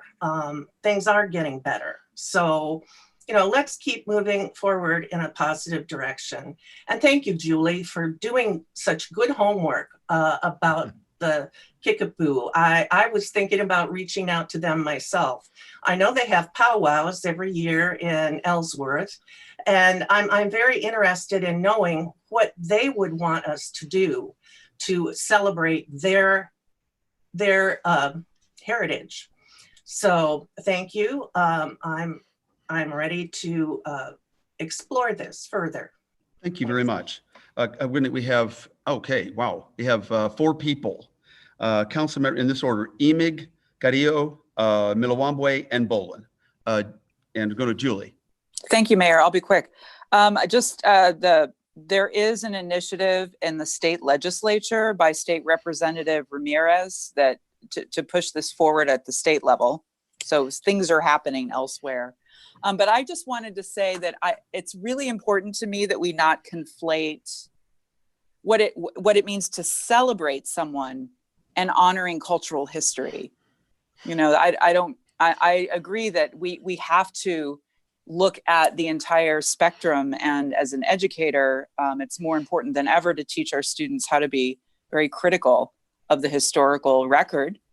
But designating a celebratory day around an individual is different from acknowledging historical cultural reality. Like, we're not saying that's thrown out at all. Thank you. Thank you very much. Councilmember Carrillo. Yeah, just a couple of quick points. Yes, to Councilmember Emig's comments that, like, it doesn't mean we're not going to talk about Columbus anymore, but we certainly shouldn't be celebrating Columbus. And so maybe we can reshape the narrative that we use to talk about this part of history. I think that, the chairman of the Kickapoo Nation, Lester Randall, has also supported in his own state and has testified in favor of replacing Columbus Day in the state of Kansas. So I don't think we have to take a wild guess about what he would say about this particular situation. As I said before, it's a paradox. It's completely contradictory to both celebrate Columbus and Indigenous Peoples Day. Like, those things, we cannot reconcile those two pieces. That said, as I mentioned in my opening comments, I would be more than happy to celebrate Italian Heritage Day if that's something that folks feel like they want to do. I don't feel like I'm the person to say that because I'm not Italian, but it'd be something that I'd be more than happy to support. Though I guess my preference would be that we do it on different days, just so that people can dedicate themselves, and not have to be choosing between celebrations. And I guess, I guess the very last thing is that actually I think piecing this, I don't think procedurally there's a problem with it. And actually putting this into two different buckets gives us options, right? So if you're supportive of an ordinance that mirrors Juneteenth to honor Indigenous Peoples Day officially and with the support of the whole council, then great. One step further is for us to advocate for the recognition and the replacement of Columbus Day at a state and federal level. And if that's something you feel you can support, then great, you can support the resolution. And if that's something that you don't want to support, then that's on you. But I actually think that having those as separate pieces actually gives folks more flexibility in terms of where they land.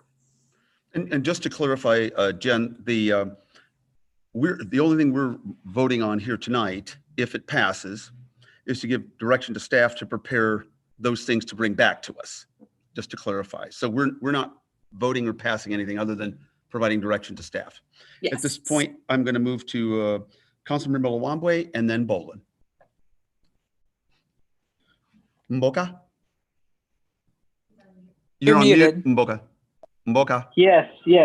Sorry. So yeah, I just wanted to say briefly, I'm glad that, we are, it seems like we're heading towards somewhat of a compromise. And I want to reiterate something that Jamie said about, reaching out to the tribes and just to see the local tribes and see what they think, because I think that would be extremely helpful and probably we might learn something, would further inform what we want to do. And the other thing too, I do know, there's quite a bit of passion about the issue, and it seems to me what came across is that there is a broad array of understanding about Christopher Columbus and who he was and things like that. So I think it might benefit us, and the staff to also maybe further explore that, with someone who might be an authority on the subject. We do have a number of individuals who live in the community. We have 2 education institutions with historians and things like that, that might be able to shed further light on this and educate everyone. So thank you. Thank you very much. Okay, we have last but not least, and then we're going to go to the question, and that's Councilmember Bolin. You got the last word, Donna.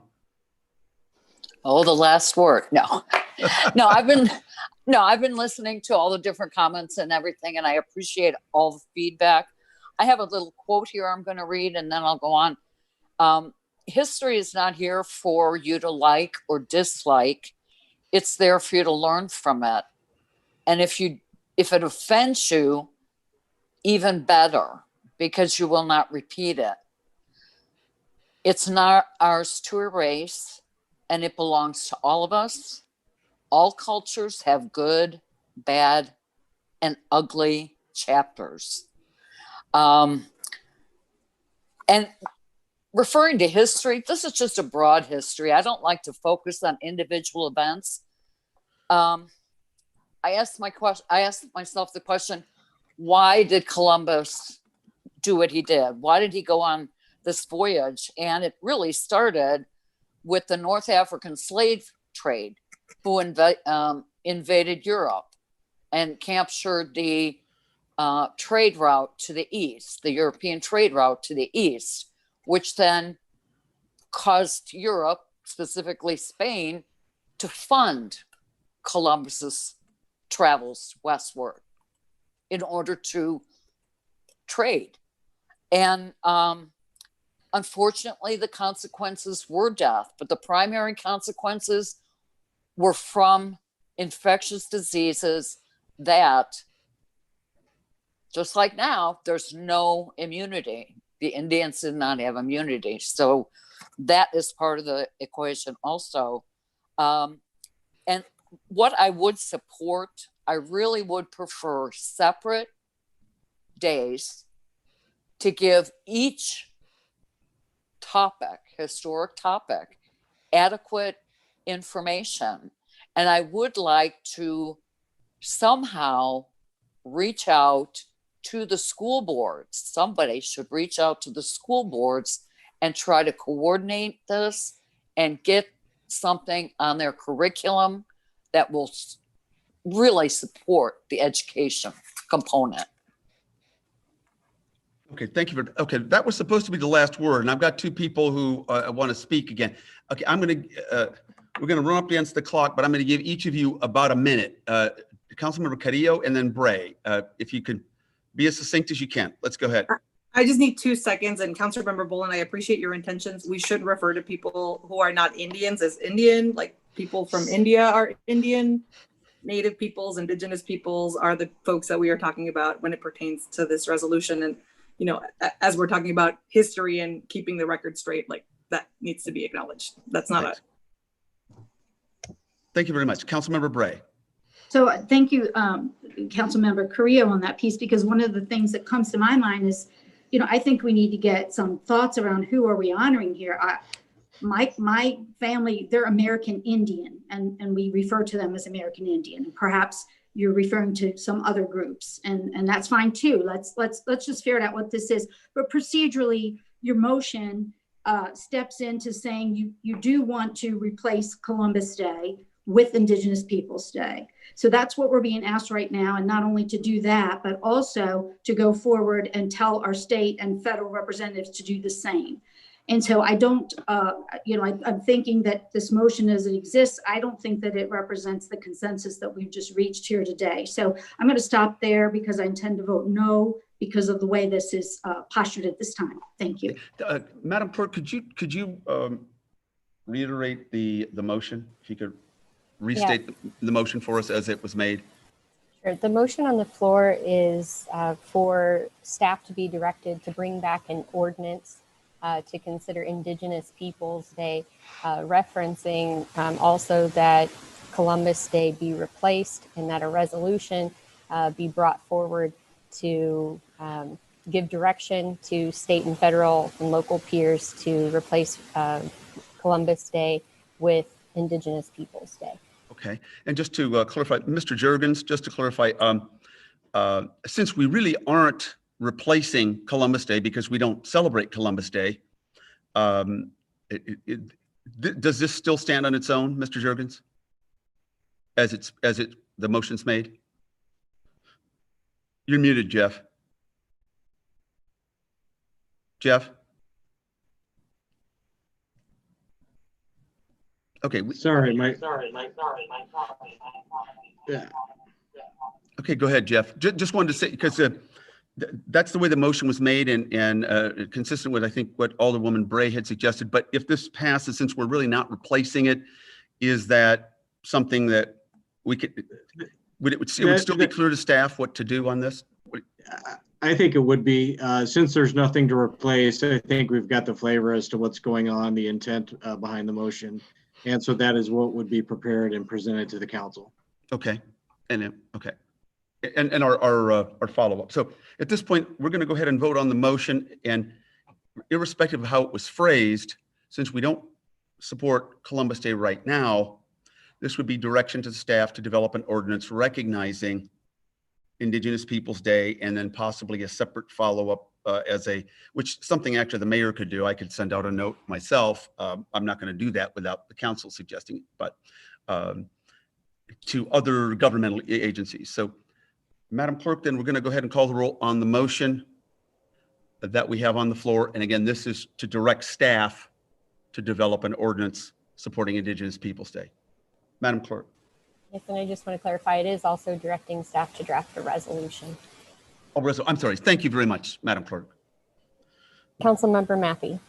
I support this coming back as two separate pieces to be voted on separately, yes. Councilmember Bolin. I'm still confused on the motion, so I'm just going to say no. Okay. Councilmember Milawambwe. I would say yes, just like Jamie, to have it come back as two separate pieces for us to consider. Councilmember Emig. Yes. Councilmember Painter. Yes, I'm interested in exploring this further. Councilmember Carrillo. Yes. Councilmember Ward. Aye. Councilmember Crable. Yes. Councilmember Bray. No. Thank you very much. The motion carries. Announce the nays, Madam Clerk.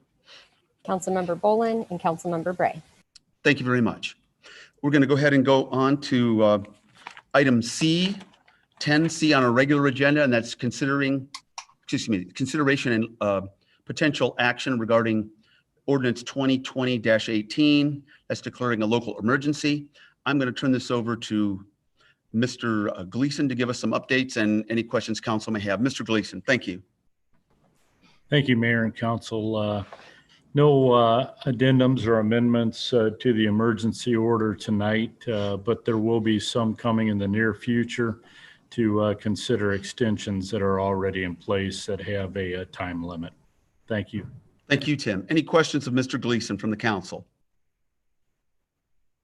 Okay, seeing none, under mayor's discussion, first of all, I just want to say we're certainly going to, it's a real great loss to our community with the passing of Barb Adkins. She'll certainly be well remembered for a very long time. She was very, very well dedicated, as Mike Matika had mentioned earlier.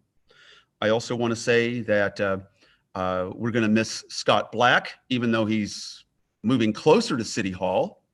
So I will make sure, Scott, if you're listening, that you get your plaque as soon as possible, or sooner than I'm willing to try to steal it from you. And then we welcome Councilmember Molly Ward to replace Scott for these next 6 months. And we very much appreciate your willingness to serve. And thank you so much. Very much appreciate you and your contributions already this evening. Thank you. And Maboka, we hear you're not running. Dude, are you like that darn mayor, or I should say damn mayor, that's better, who's wanting to have his own life? It's really kind of annoying, Maboka, but we're going to miss you too. À tout à l'heure.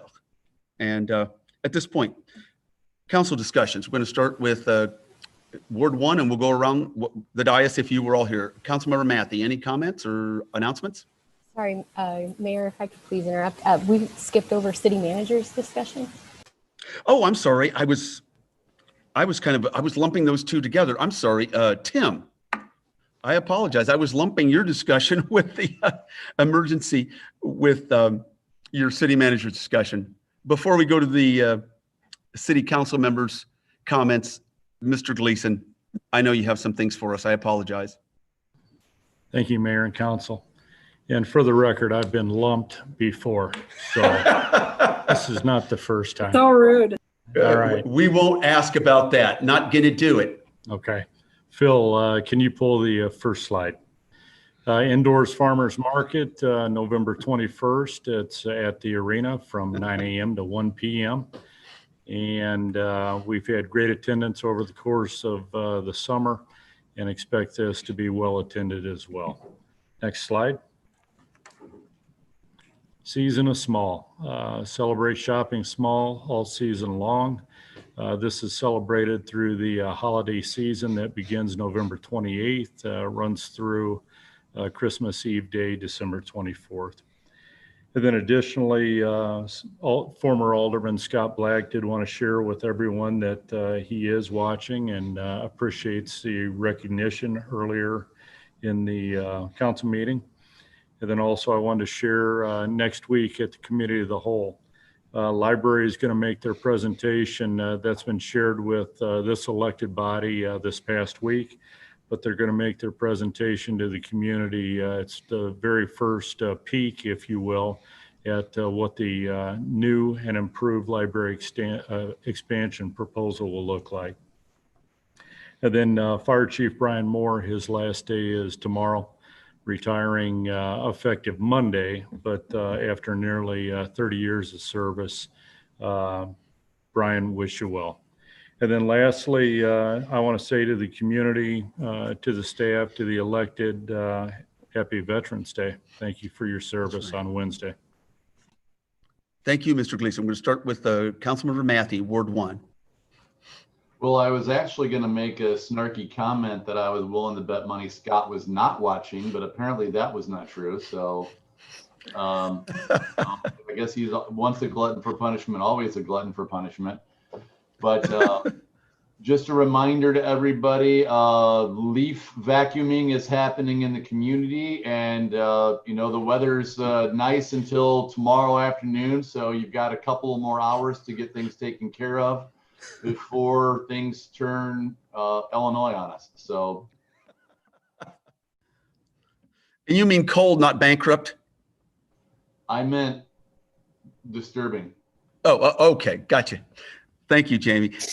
Councilmember Boland, do you have anything? Yeah, I have two things, actually. I'd like to welcome Alderman Ward to our group. You contributed quite a bit this evening, and I appreciate that. And the other thing is wash your hands and get a flu shot. I know that it's expensive if you don't have insurance, but the health department offers it. Hopefully they have it in stock. Thank you, Donna. Appreciate that. Mboka, any comments? Yes, I just want to congratulate Alderwoman Ward on being voted into the council. I look forward to working with you. And in a way, I'm a little bit jealous because I never got a 9-0 vote. Ouch! Ouch! We almost never get 9-0 votes here, Mboka. You know that. Right. So that says a lot about her. Of course. Actually, I think it says a lot about the wisdom of those of us who wanted to recommend her. I'm sorry. That was me. Right. Mboka, I'm sorry. I didn't mean to interrupt you. I apologize. No. It's okay. It's fine. I'm done. Okay. Thank you. And Ward 4, Julie, you have anything? Yeah. Welcome, Molly. You might be rethinking your decision after this evening. No, I'm kidding. But it's really great to have you as a member of our council. And let's see. I just want to also acknowledge that Barb Adkins is an amazing individual. I had very little interaction with her, but as you can expect, the museum staff today was very sad because she worked with us, and just an incredible beacon of light. So, grace and goodwill, and may we all be like her. Is there anything else? I don't think so. Well, Can you believe it? Councilmember Emick. Oh, I'm sorry. There's a Veterans Day ceremony. Yes. It's, reduced because we're very COVID aware at the museum on Veterans Day this week. So there will be acknowledgement, and what older woman Boland said, wash your hands, wear your mask, be smart, get your flu shot, all of that good stuff, right? Power to the people. Okay, I'm done. Thank you. Councilmember Painter, anything? Yes. First off, I would like to echo everyone in giving a warm welcome to Molly Ward. We're very happy to have you on board. And also, I would like to give a shout out to Public Works because they have been very busy picking up leaves this year. Mm-hmm. And I've even seen them employ some different methods, and they've been right on it. And I really appreciate that. And I know my constituents do too. And also, I would like to give a shout out to Parks and Rec, their forestry division. They have resolved a number of problems in my ward with trees uprooting people's sidewalks and driveways, and they've been right on it too.